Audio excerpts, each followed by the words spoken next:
So we're standing here, and as you well know, we're up here to really to show that ordinary people from Ballymena have genuine concerns, not like the mainstream media, but to report on the very fact. Now, I seen you a couple of weeks ago at Stormont, yeah, and this is really the reason why that I'm here. You announced that there was going to be this rally, and here it is. We're on the day. Could I ask you, what is your why are you participating in this? Explain why you're here. Best interest. It was a member of my family that was attacked and raped. You are aware that there's only certain things that we can speak about with reference because it's an ongoing case. So, not focusing on that case. Could you count with your both hands in terms of your fingers of the things that has happened in this town of a nature that normally, I'm not saying that it doesn't happen in places like this, but certainly it's happening all around the UK with people that have came here, that they have been given a home, that they really should have integrated, and you don't expect them to give any problems. But, has there been many instances in this town where there's been problems?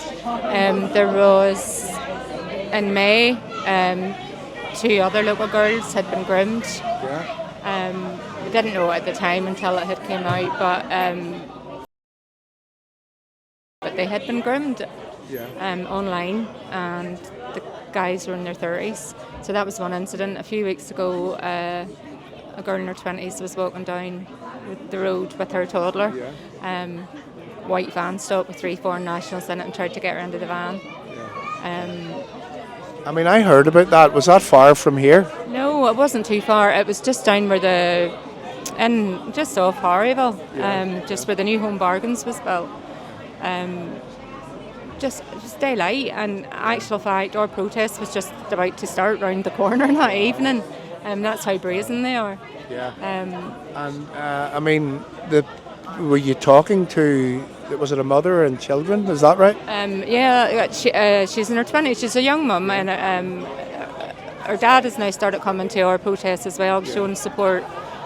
She hasn't come out of the house or anything, and you don't blame her. You shouldn't be able. And then she was taken in to give a statement into the police station, and they more or less turned it round on her and asked her, well, why was she out there shopping? Could she not have bought something online?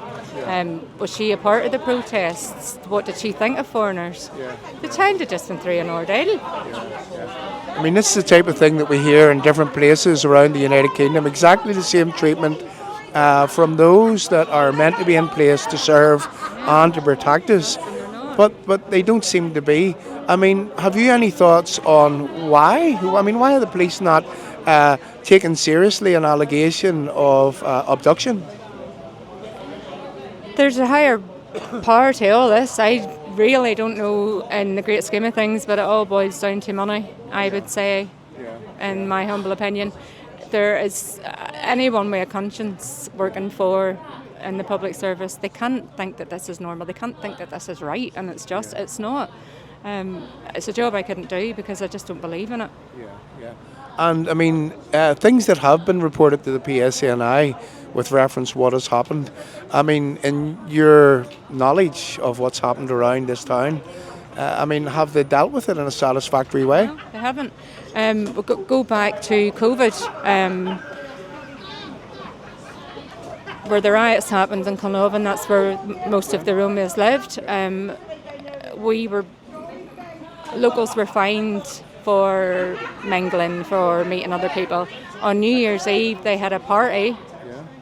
It was broadcast on their TikToks, on their lives, and it's right behind the police station. And they were like, that was okay. That was okay. How can they let them do that? They walk into a shop, they come out with armfuls of goods. They're not allowed to stop them, the people that work in the shops. If that was us, we'd be lifted and arrested. I'll just say hello to this young man. Nice to meet you. Nice to meet you. Yeah. No, it's one role for them and one for us, definitely. Like last week we were doing some of the takeaway places that Just Eat and Delivery you're not work for. We had actually asked one of the policemen, we had looked at the car that one of them was in, wasn't taxed or MOT'd, and they said it was a council problem. So I had said, well, if I was going down the street and you stopped me and I had no tax and insurance, would you say, oh, hold on, we'll wait till Monday till the council offices are open and then we'll deal with that? Yeah, and the police being able to say that it's not their problem, it's somebody else's problem. I must try that if I ever have no tax or MOT. Be a good laugh, wouldn't it? Yeah, see what happens. So on that subject, I mean, does that make you feel, does that make people feel, does that make the people that were here feel like second-class citizens in your own country? It does. I mean, they say they're here to help, and they have been approachable to me today. I usually don't bother. That's not my thing. I know there's girls in here that are trying to sort community groups up, and that's fine, and that's what they want to do. So that, you know, they take a backstage. I'm fine doing this. It doesn't annoy me. This is my beliefs. So, but then they had got some of the girls, and I just think it was trying to take away from the situation what was happening, that we were protesting because of what was happening, but they were getting them to go safer streets, that's what they were calling it. So a group of them were now going to go and patrol areas that they thought maybe needed, but they were reporting that the grass was overgrown, the fence was down. That's not their job.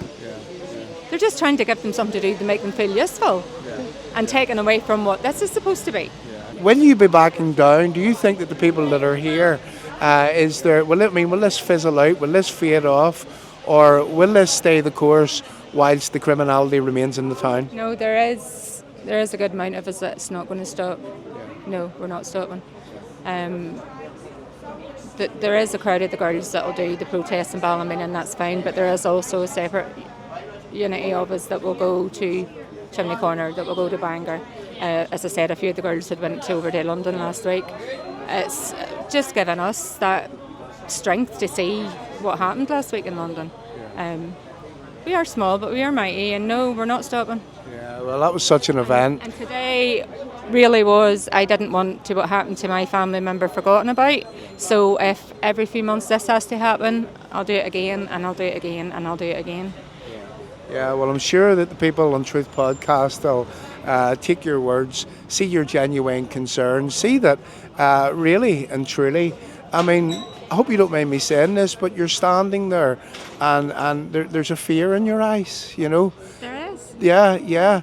I'm only saying, yeah. I don't want this. Yeah. I don't want this. And sometimes the thoughts that go into your head when you do look into stuff and you do research stuff, and to be quite honest, if the shit that happened in England started to happen here, I don't want my girls a part of it, and I would take me and my girls off. So that's the sole reason why you're out here. You're here thinking of the future, thinking that you want to leave a better country, a better place to live for your young ones. What age would your girls be? I have a 10-year-old and a 19-year-old. One's only starting her life. She's at uni, and I want her to leave. I don't want her to stay here. I want to see that there's more to the world, and that this isn't the way it should be. My 10-year-old daughter was running about with a microphone this morning, mocking me and singing "Oh Tommy, Tommy," because that's. Yeah. Well, I mean, people have been criticised in the past for their support, showing support for Tommy Robinson, but I think that back has been broken. I mean, last week in London, people from all parts, all creeds, all colours, all ages, grannies, grandas, mothers, fathers, children. And if anybody went in and seen the ordinary people that actually spoke about why they were there was a veteran there that's son had just committed suicide. Yeah. He came out, he spoke, and then there's also a guy that was going into hospice to die, and he just wanted to make his mark before he left.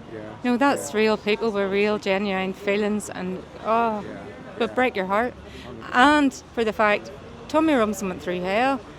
He's lost his marriage, he's been in jail, he's lost his freedom of speech at times, and all for wanting for the better good. And that's what everybody should be wanting for their own towns. Yeah, 100%. Now, you've got to excuse me for coughing in the background, but I get soaked 3 times last week, right through to my underwear. And I come back, I felt bad from Monday morning, but I'm coming out of the back of it now, so that's why I'm able to come out here today. Well, listen, young lady, thank you very much for taking the time to speak to us. Thank you. And I'm sure that whenever people hear what your heartfelt concerns are, I'm sure that when people understand that the real reason why you're here is that you want to ensure that your young ladies are going to have a safe future. We do know that those that are meant to be in place to serve and protect us, well, I mean, could you just finish by, I'll ask you, are they doing the job that they're meant to be doing? And I'm talking about politicians, I'm talking about our own political capital, Stormont, I'm talking about, and also with reference to PSNI and the judiciary. Are they doing the job that they're paid to do and put in place to do? No, they're not. It just goes to show today that there was not one here, not one. Even the ones that have said yes, that you know what you're doing is okay. Yeah, that's you know we'll support you, but from behind closed doors. Yeah. Show your face. Yeah, You know, is it you don't want to lose your job, you don't want to lose your money. Yeah. Well, do you know what? We're the ordinary people that are there giving you your votes. It's about time you stood up. Yeah, 100%. Well, listen, thanks very much for your time, and I mean that sincerely. And I really, really do hope that, well, at some point, these people start to listen and you get your problems dealt with in Ballymena. Thanks very much. I'll fist bump you. Thank you. Echoes linger, dirt till the home. Can't kill the truth with a hollow drone. Hands all rise, clenched in fists. History's patterns, they won't be missed.